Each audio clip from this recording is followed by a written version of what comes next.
We are back on Taking Care of Business on Koerner Radio, News Talk, 1180, 1230, KGEO, 1410, KERI, 1000 KKIM in Albuquerque, New Mexico, and now on the Internet on knookmedium.com, serving Richmond, Oakland, and the San Francisco Bay Area.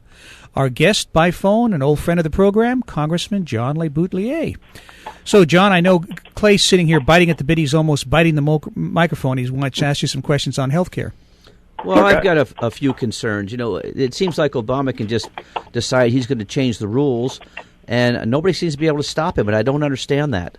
As an example, they just changed the rules as far as groups under 100, what their requirements are going to be beginning in 2015 and 2016. And then large groups, they reduced the requirements from 95% enrollment to 70%. So I don't know what's going on, and I'm an expert in these programs. Well, Clay, what I heard a couple things is there have been 27 changes by the Obama administration in Obamacare since the bill was signed into law. 27 minimum.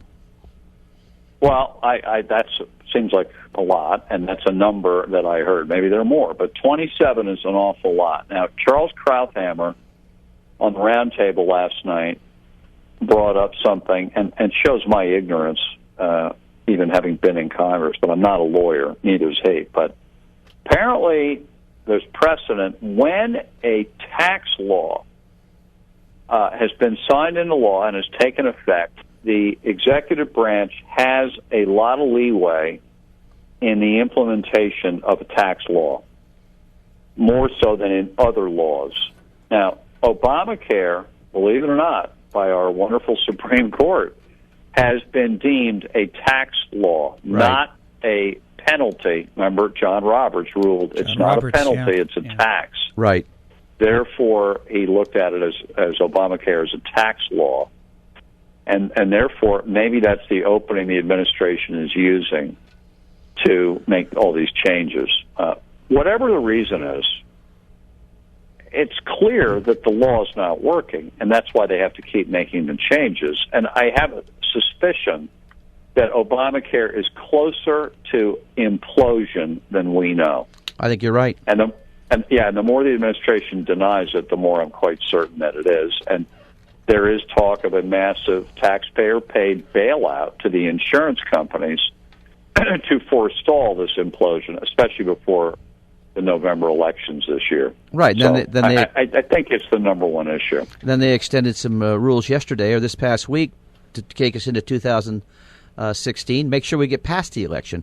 But I want to tell you what happened. That's what they want to do. I want to tell you what happened to me this week. I sell a lot of health insurance, and working with Covered California, who I'm sure you're aware of, I was on hold. I called to follow up for some clients. I was on hold for about 66 minutes, and at 6 p.m., a voice comes on. You know, they put you in a queue so you know where you are. I was number 27 in the queue. And a voice comes on and says, "It's now 6 o'clock. We're closed. Call back tomorrow. However, if you leave your name and your phone number, we will call you back tomorrow after 8 o'clock. Well, it's been 2 days. I still haven't got that return phone call. And yesterday I was on for 77 minutes before somebody finally took care of me. And this is a problem every insurance agent is suffering. And we have a private line to get in, and we can't get things done. And then when you follow up with Medi-Cal, you can't talk to anybody to help your client because all they have are buttons. Push 1 for this, 2 for this, 3 for that. Or they say, "We're sorry, we can't help you. Goodbye." This is a total disaster. And if this had been an insurance company doing this, they'd have been either fined or taken over by the government. Now we've got the government running everything, and who's going to take them over? Yeah, well, you know what I hear? I run this Republican group that has a lunch every month, just former Republican office holders, judges, committeemen, and stuff. And we had our lunch in January, and this subject came up, of course, and granted, these are all Republicans, right? And they're all older guys who've been around, and they're wise to the way things are. And quite a few of them said that it was inevitable that we were headed towards a single-payer system. Which is their intent in the first place. Yeah, and I said, well, wait a second. The Republicans win the Senate, keep the House this year. what are the Republicans going to do about health care? I mean, they're going to win the election because of Obamacare, but they're going to then have the responsibility to fix it.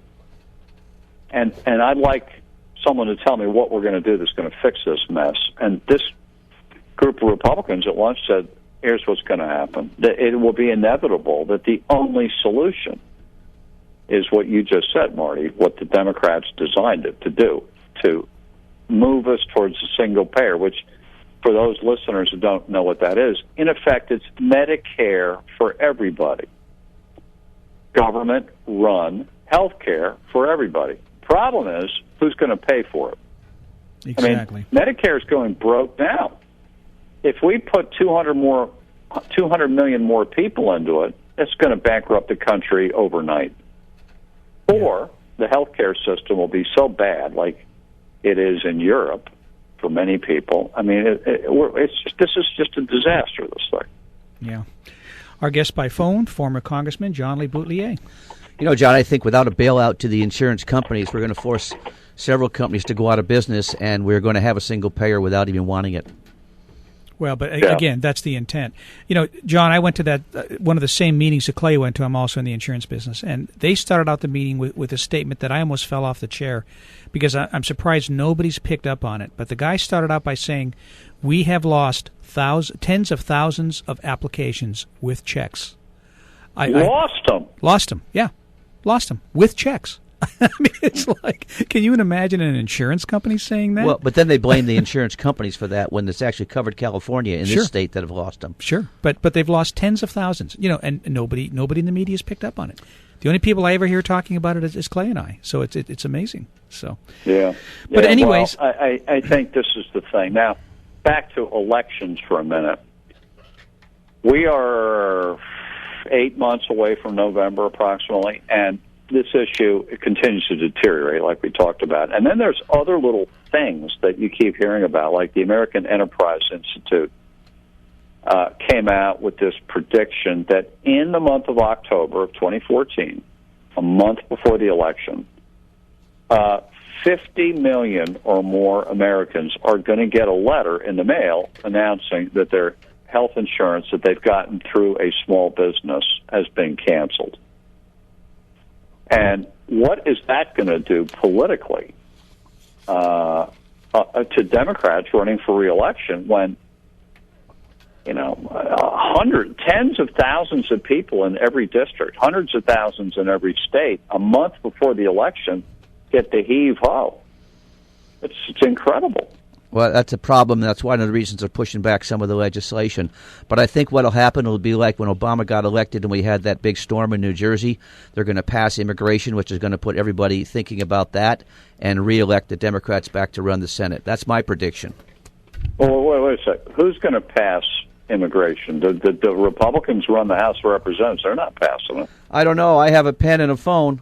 Somehow I'm going to get it done. Not happening. Boehner said we want to do it, and he was slapped down by his membership, and Boehner then announced we're not going to be doing it this year. And it's not happening. I mean, it ought to happen, by the way. There ought to be some changes in immigration. We could talk about that, but they ought to do something. The whole point of doing it politically was Republicans need to start to fix their bad image among Hispanic Americans. And one way is thought is to look more kindly upon immigration and be more welcoming and have a better tone towards non-white people.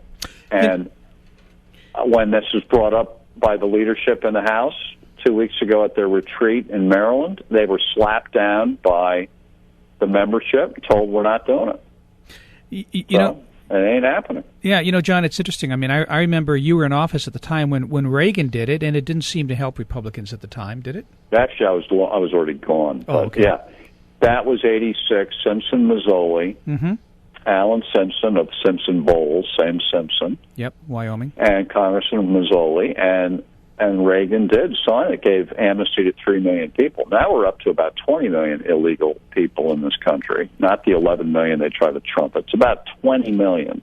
And I don't understand why we don't do it this way.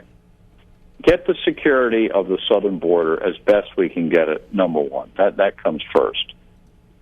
And that should have been done after 9/11. That was the excuse to do it. 9/11, George W. Bush could have said to the country, look, I'm building a fence and I'm putting troops on the southern border because we're afraid these al-Qaeda bastards are going to try to come in here, and I'm going to seal that border up. Not one person in this country would have complained about it. Not one. But Bush didn't do it, and he didn't want to do it because Bush is part of the Republican, the big business part of the Republican Party that likes illegal labor. They actually like it. It's cheap. It's off the books. No benefits, no Social Security, no nothing. They like it. And George Bush didn't do squat to clamp down on this problem. Yeah. But anyway, the way to fix it to me now, you seal the border up as best you can. The dreamers, the kids who came here as children, they can become and should become American citizens. We, you and your listeners and I, have paid to educate these kids. They think like Americans. They grew up as Americans. They're Americans. Make them Americans. I'm all for it.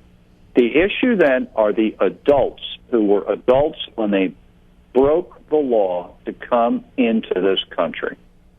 Should they be rewarded by getting this most precious thing, citizenship in the United States of America? John, answer that question after the break, okay?